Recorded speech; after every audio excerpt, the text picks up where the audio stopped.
me oleme siin teinud paar laivi ja eile laivis, või tegelikult igas laivis tavaliselt tuleb alati keegi ja küsib midagi mingi konkreetse auto kohta, et kuule, et mis sa nagu sellest autost selle mootoriga arvad.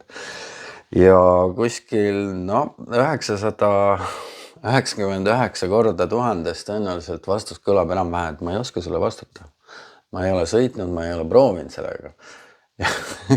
Ja mingi vahe ma mõtlesin, et hull nagu autovend oled, eks ja, et 999 korda 1000 vastad, et sa väga ei tea nagu sellest midagi.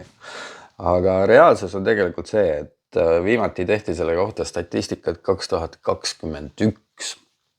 Et iga aasta on väljas kuskil erinevate mootori variatsioonidega ja muude kombinatsioonidega 40 000 erinevat mudelit. Seega ma tahaks kohata tegelikult venda, kes suudaks vastata alati igale küsimusele.